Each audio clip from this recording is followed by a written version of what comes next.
Good evening, everyone. I'd like to welcome everyone to TPI's 2021 Aspen Forum. I'm Scott Wallsten, president of the Technology Policy Institute. First, I'd like to say that it is a tremendous pleasure to welcome everyone here in person. It's been a long time since we've been together in person, and it's wonderful to see everyone here. We thank all of you for coming all this way and for doing the extra safety precautions that we've asked of you as the Delta variant became more prevalent. I know it's inconvenient, and we're grateful. You know, COVID testing is a collective action problem and a little bit of a market failure. The costs are all concentrated on the person taking the test. You have to do the test. If you test positive, you have to quarantine. The benefits go to all the people that you don't infect. The market failure part is that you get some of the benefits if you learn you need to go to the hospital, for example, or protecting the people that you care about, but nowhere close to the full social benefits. And all of that is to say that I know that some of you may think that all the testing that we're doing is a little bit extra, but I appreciate your help in solving this collective action problem for our conference at least, and internalizing these externalities so that everyone is and feels safe. So thank you. I won't take up too much of your time tonight because the person you want to hear from is our good friend Phil Weiser, who I'll hand this over to in just a minute. But very quickly, I want to go through a few things. First, I want to introduce you to the amazing Tpi staff, not just because they deserve to be introduced, but because if you need any help with anything during the conference, find one of us and we will we'll help you out. So first of all is Jane Creel, organizer extraordinaire. I don't know where she is. There she is. So about nearly 20 years ago at the same event, Jeff Bezos said that everyone needs a Jane. And I'm delighted to say that's one thing he doesn't have, and we do. But don't tell him because he can probably pay more than we can. Next, Ashley Benjamin, who helped many of you get here and made sure that everything and everyone is where it and they are supposed to be. Tom Leonard, whose name you'll see all over the place in the various displays and articles we have around, the op-eds and papers that he keeps cranking out to try to keep policy sane. Sarah O, there she is, our brilliant PhD economist, JD lawyer. She's the brains behind many of the innovative things TPI does. You'll hear from her a lot over the next couple of days. Lindsay Poss, head of communications, who has been banging down the doors of every reporter she could find and spreading the word of the conference. Mike Jones, who has been furiously writing summaries of our work, which you'll see around. Nick Powell, our newest addition, who's already demonstrating his value by crunching a multi-trillion observation data set we're working on for our attention economy research. Nathaniel Lovin, a senior research associate who's in charge of coding our broadband map, which I hope you'll check out downstairs tomorrow. We'll be doing a demo tomorrow. He can't be here in person, but he'll be down there virtually helping everyone out. And we're grateful to our summer interns. Ali Medina worked exceptionally hard on a project on digital regulators and empirical research on pull attachments. And most importantly, she pretended that pull attachments were exciting. And so I'm very grateful for that. And two other summer interns who could not come today, Etienne Richard and Grace Debinetti, spent the summer working on several aspects of our broadband map. And of course, I want to thank our donors who are all listed on the program. We're really grateful for your support, particularly during this past time. I know it's been a difficult time for everyone, and we are very grateful for it. Now, second, a tip on how to stay comfortable at altitude. I say this every year, but it's important, particularly if you haven't been here before. Aspen is around 8,000 feet above sea level. As some of you know firsthand, who I won't name, Tom Hazlett, it's high enough to really mess you up, including making it very hard to sleep. So each of your rooms, no matter where you're staying, has a humidifier. It's probably in the closet. Use it while you're sleeping. I promise you, you will be much, much happier. So, third, COVID again. You've gotten our notices about everything we're doing to keep you safe. We're serious about them. Inside, wear masks. I know other people in the hotel aren't, but please do. We'll always have extra masks for you to use. Just be safe and think about others as much as you think about yourself. Now, finally, it is my honor to welcome back to TPI's Aspen Forum, Colorado's 39th Attorney General, Phil Weiser. Now, good policymaking requires taking into account the complicated interaction of theory, evidence, institutions, and practice. Many people, many of us, spend entire careers focusing on just one or maybe a couple of these. Phil, though, is different from the rest of us. Phil doesn't stay in a single lane, although hopefully he does when he's driving up here. Now, if I may mix and misuse metaphors, think about the lanes Phil has taken and the threads that bind them together. First, he's a top scholar and professor. Everyone here is familiar with at least some of his scholarship. Now, academics are sometimes accused of being too focused on theory, so Phil complemented his scholarship by working in antitrust agencies. Now, that's not the norm, but many people here have worked in separate places. But then, from that begs the question, how do you best bring that institutional knowledge to others? Well, he started Silicon Flatirons, which has helped disseminate knowledge at the confluence of theory and practice. But even that, of course, wasn't enough, because that doesn't directly affect policy. So he ran for office, and now he's Attorney General. Dayenu, as some of us might say. But he's hardly one to rest on his laurels. In his role as AG, he continues to break new ground. For example, he argued before the Supreme Court, by telephone rather appropriately, a case about faithless electors.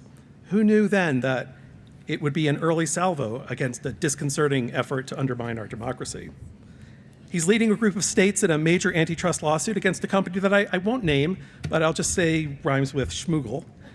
And whether you agree with the case or not, it's a massive undertaking that he took on and spearheaded. Now, I guess we're moving into election season, and I assume his campaign is revving up, but I have to admit that I'm torn. It makes me happy to see in office smart, honest, and kind people who truly want to serve the public interest. But on the other hand, we're coming up on the 20th anniversary of the publication of Digital Crossroads, and I really want him to give us a new edition that explains today's tech landscape as brilliantly as it did in 2005. So maybe in a few years, I'll be able to give another introduction where I talk about how amazing it was that he could be AG and update the book at the same time. So with that, I'll turn it over to Phil. Phil, thanks so much for joining us.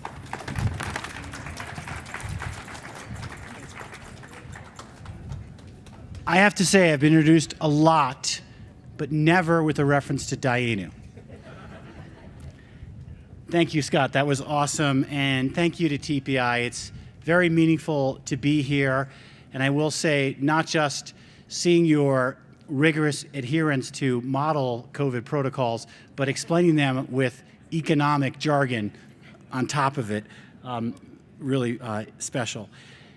I need to acknowledge my wife, Heidi Wald, is here, who's been incredibly supportive.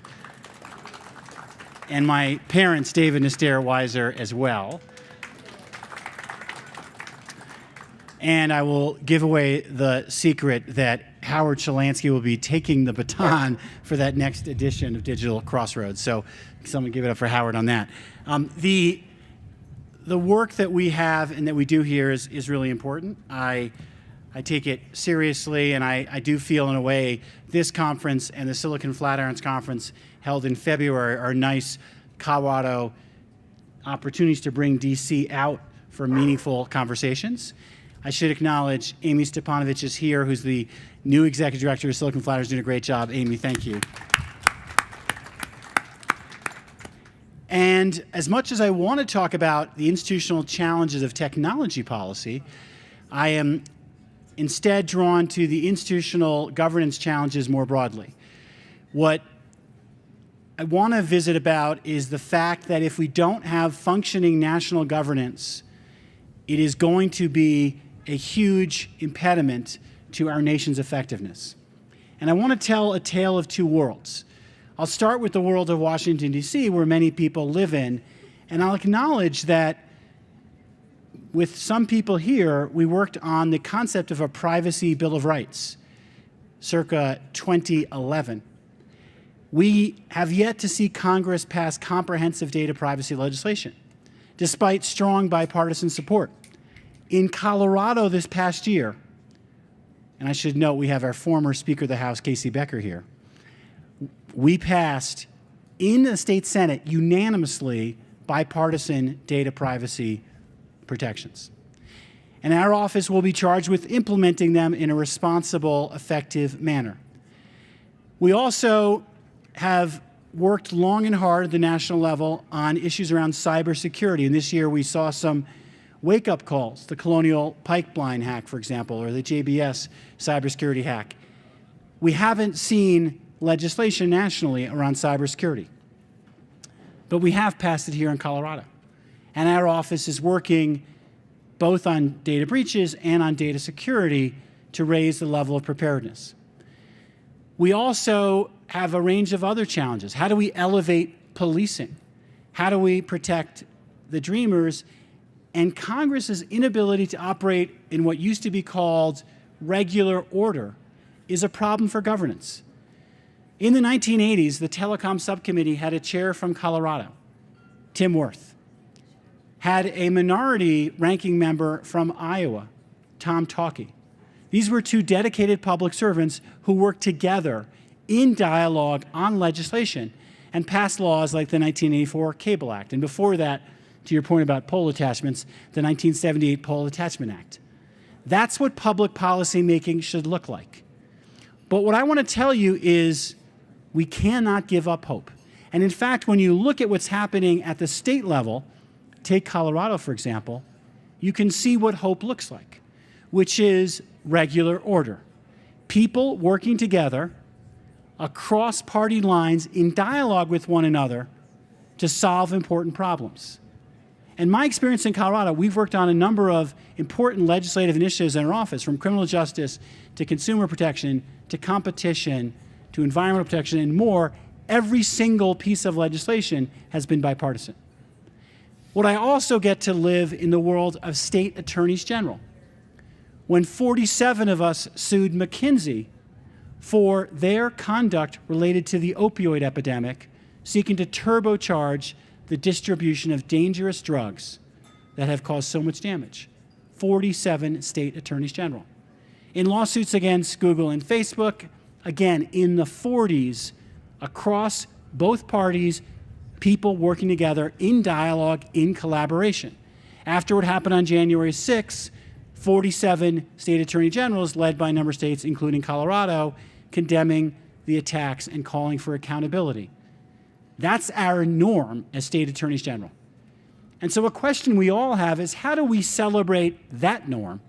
And how do we change the norm in Washington, D.C.? Because for us to have a great republic, we have to have the ability to govern ourselves in regular order and pass public policy measures based on data and collaborative problem solving. And what I'm doing this year, leading a group called the Attorney General Alliance, is something called the Ginsburg-Scalia Initiative. And the idea is to celebrate the relationship of Justices Ginsburg and Scalia. There's a story of Justice Scalia talking to his law clerks where a law clerk says, "Why are you sending Justice Ginsburg flowers on her birthday? She never votes with you." His response is, "Some things are more important than votes." Howard Slancey, by the way, clerk for Justice Scalia, who routinely hired a clerk who saw things differently. That was Howard, his year, by the way, because he believed in dialogue. He believed we get better solutions when we ask the question, what would someone else think about this? The rigor that lawyers are taught is to ask the question, what would opposing counsel say, and to take that seriously. When I worked for Joel Klein in one of these antitrust agency tours of duty that Scott mentioned, Joel had a clear policy that I've adopted as a Colorado Attorney General. I will never sue anybody before we've had the chance to hear them out, to reflect on their views, re-examine our views, and see if there might be win-win solutions. This norm of collaborative problem solving starts with listening, starts with learning, and looking for solutions. The challenge that our national politics faces, and let's acknowledge changes in technology and social media have made this much harder, is the level of demonization, polarization, and misinformation can make it much harder for people to work together to solve problems. We have to work through that. And that's what this initiative is about. And one concrete way we all can be a part of this is through civic education. Because what many of us may not reflect on as much, although some of us with kids probably do, is the world our kids are growing up in is a much harder world than the one we grew up in. We grew up in a world where there were intermediaries who were trusted, who helped sort through and filter out misinformation, who helped bring people together to look for solutions. Those intermediaries are largely absent. And now we worry about this hyper-extreme polarization that prevents dialogue from happening and encourages demonization and hating. And so we can think about civic education that celebrates the ideal and the relationship of people like Justice Ginsburg and Justice Scalia. You could just as easily call this the Kennedy-Hatch Initiative. It would represent the same sort of ideal. So as I look at the future, I have to say I'm optimistic. And the reason I'm optimistic is both personal and historical. On the personal front, I have a bias because my family, and my mom is here, who I'll acknowledge, was welcomed into this nation after surviving the Holocaust, starting with nothing. And here I am as Colorado Attorney General, having worked for President Obama in the White House and Justice Ruth Bader Ginsburg in the Supreme Court. That's what America is capable of and about, and I've lived that. Historically, we've been through dark times before. We've been through polarization before, and we've rebounded. And I believe what my grandmother said. When I asked her how did she survive the Holocaust and give birth to my mom, she would say, it's easier to believe. And so I'm committed to believing we can have this better future. And the better future has to be one where our institutions work so we can govern based on the norms of collaborative problem solving. And so as Attorney General, I get to live in that world, and I'm also going to do my best to help Washington come back to that world, because until we do that, we are going to be hindered from achieving our potential. Thank you all very much. And I think we've got time for questions, right? Yep. So I welcome them. And the aforementioned wonderful Jane has the microphone until Jeff Bezos hires her away. So does Kevin. And as a former professor, I'm not afraid to call on people either. Oh, there we go. General, your remarks about Scalia and Ginsburg were inspiring. So what would you say to those of us in industry, government, and think tanks to actionalize it? Because I sent my daughter back to college this morning as a sophomore at USC, and she said to me, we can't fix the border, we've screwed up COVID, and Kabul will fall this afternoon. She said that this morning. Yeah. What can you tell us to do to be more effective, not just more civil with each other, but how can we be more effective as a country? Thank you. The rising level of distrust and cynicism among young people warrants our concerns, and the idealism among young people warrants our respect as well. And they coexist in a remarkable and interesting tension. My message is simple. Start by looking at the states. Look at Colorado. There's a great article by Roger Cohen. It was about 4 years ago. It says, can Colorado save America? And his answer was yes. And he talks about how people in Colorado work together to solve problems. And these efforts are across civil society, government, and industry. For example, and I know Casey Becker's here and others have worked on this, Colorado is the first state to develop a rule governing methane emissions. That rule was with industry and advocacy groups at the table. It was adopted by the EPA and the Department of Interior. And when the last administration tried to get rid of it, we sued to keep it in place. That's what warrants optimism. You can look at what's happening in Washington and be pessimistic, or you can look at what's happening in the states and be optimistic. I choose the latter.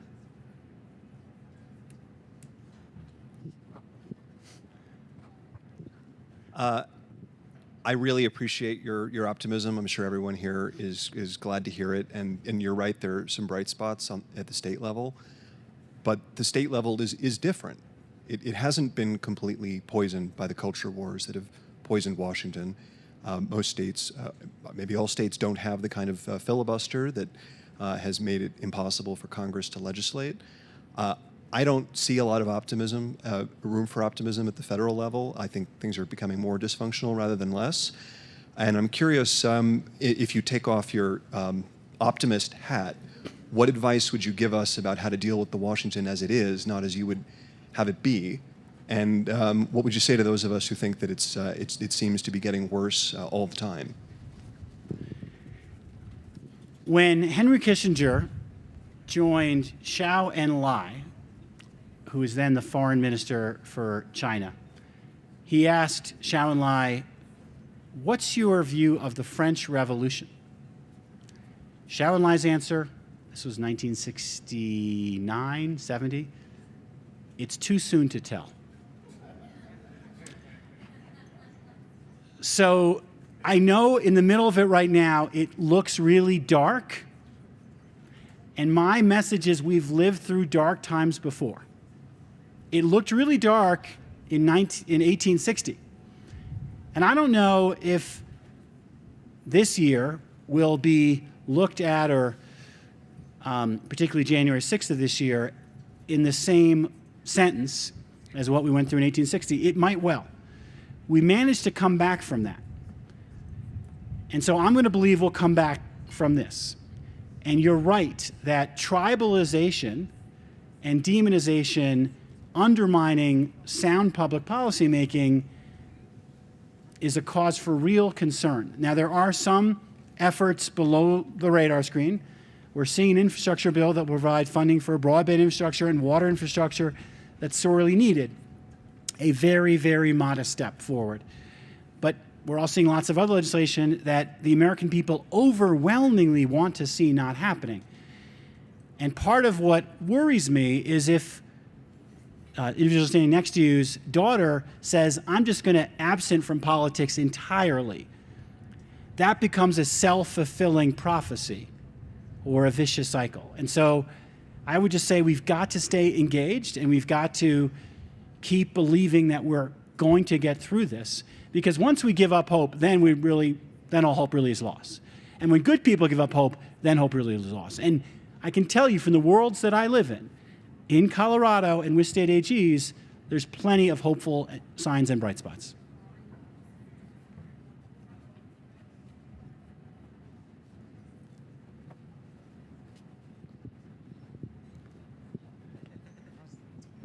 Thank you, and thank you very much for coming to this and setting up Silicon Flatirons and being a veteran of this conference over many years.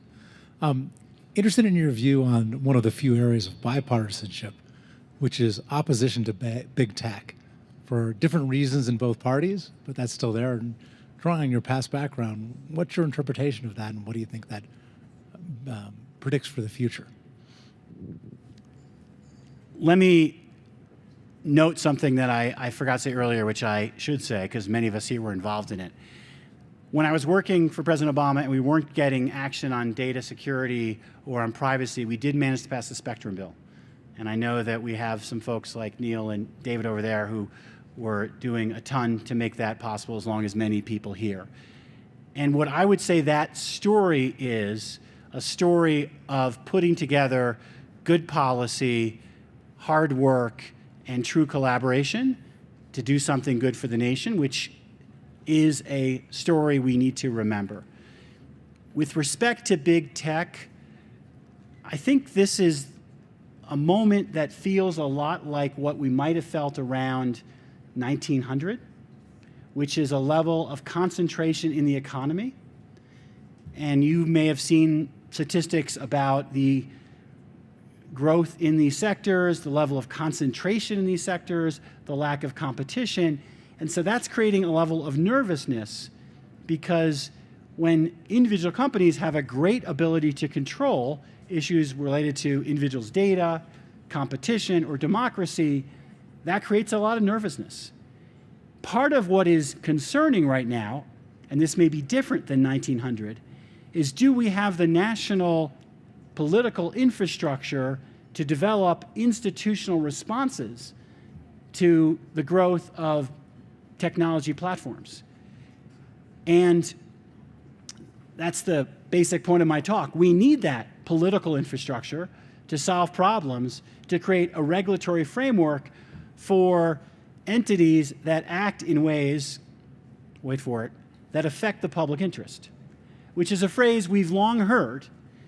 And it only means that if your company has the ability to greatly influence the future of our democracy, maybe there should be some oversight. With respect to, for example, campaign spending on broadcast television, we've long had requirements of transparency. So why shouldn't we have requirements of transparency for spending on advertising online? In my rational world, we would have that tomorrow, and I know Senator Mark Warner and others have pushed for it. But in a world where our national politics don't function, we don't get that legislation.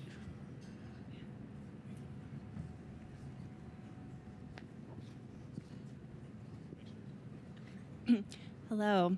I was wondering if you could give us an update on what Colorado and other state attorneys general are doing to combat robocalls, and if you think there are more measures that the states could take. Thank you.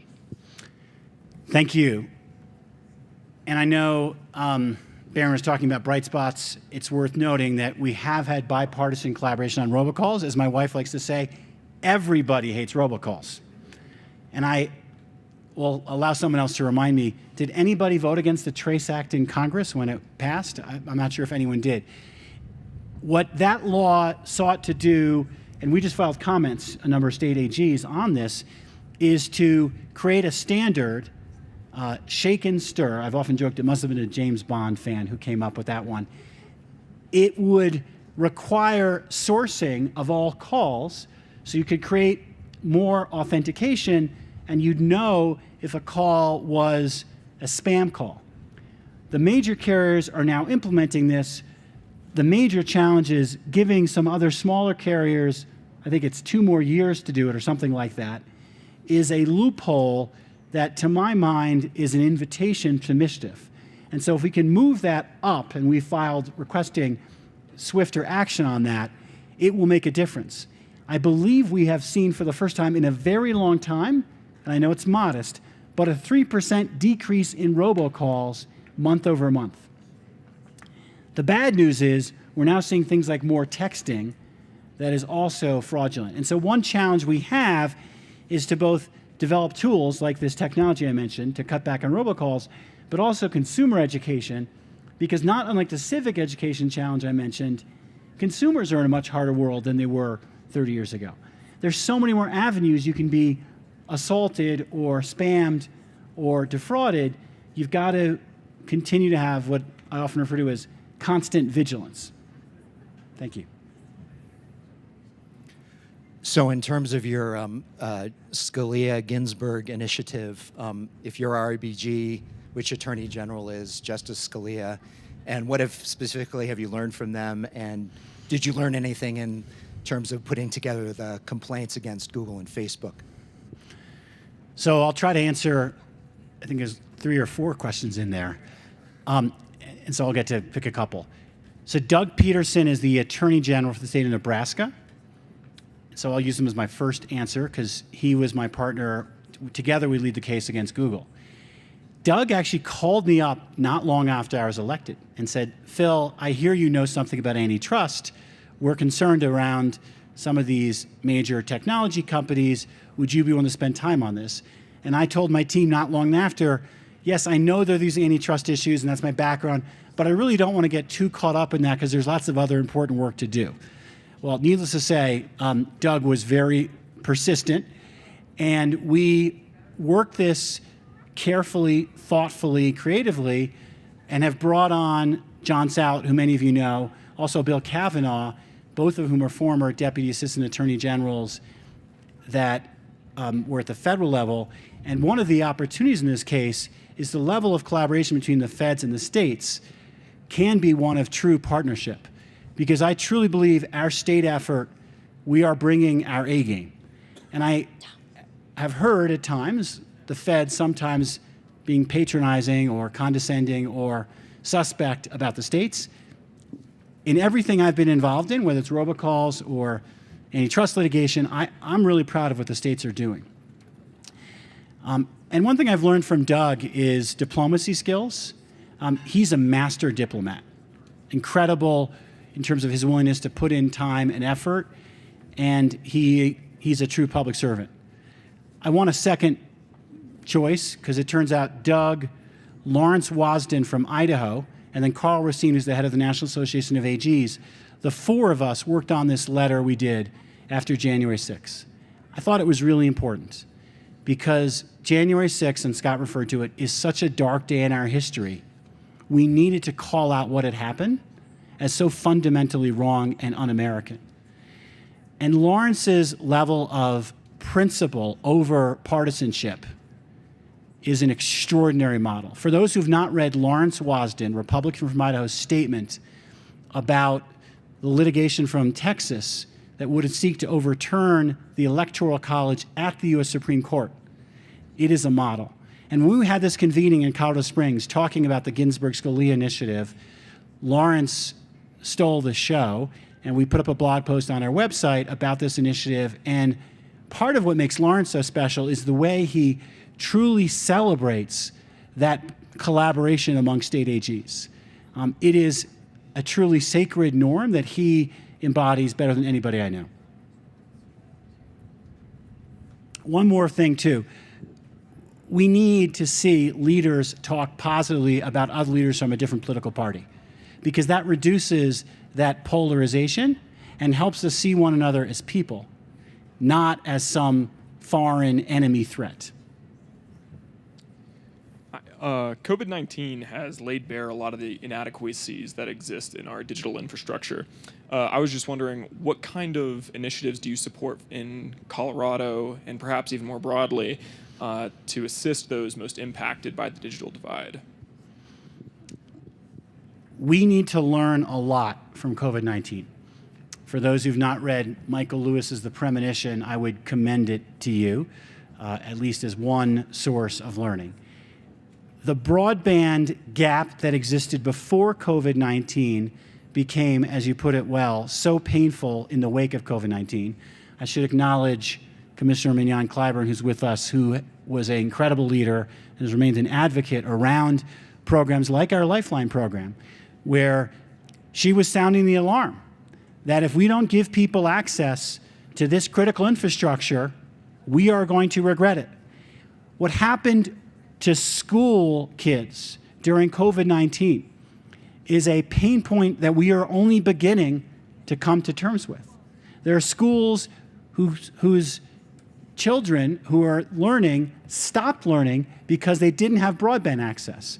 Now, a lot of companies, including many of those here, stepped up in different ways to try to address this infrastructure gap.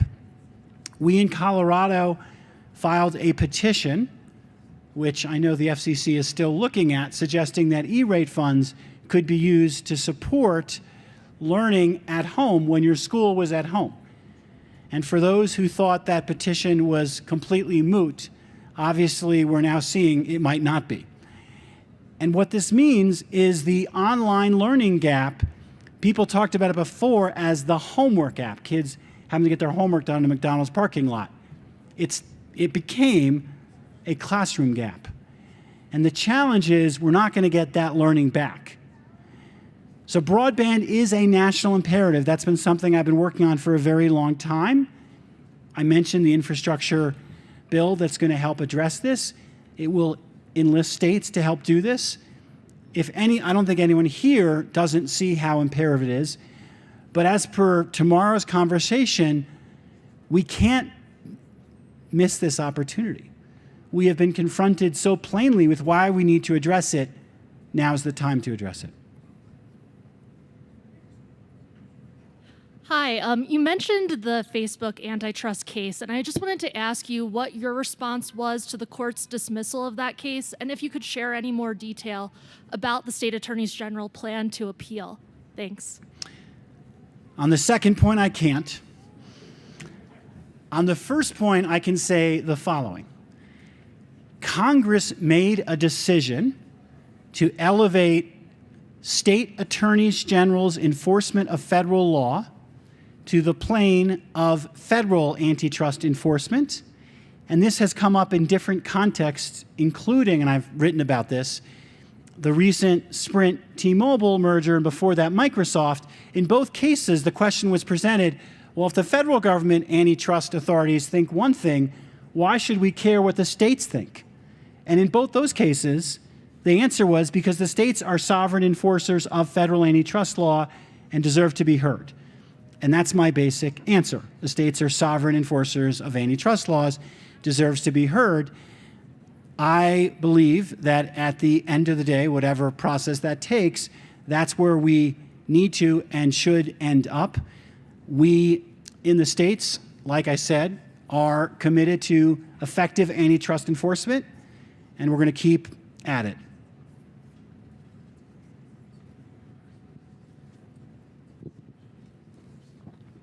And I know people are excited to get back to visiting, but if there are final questions, you've got Jane looking around.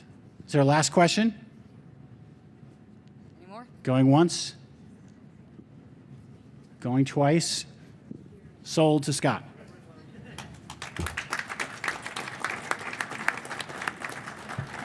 Phil, thank you so much.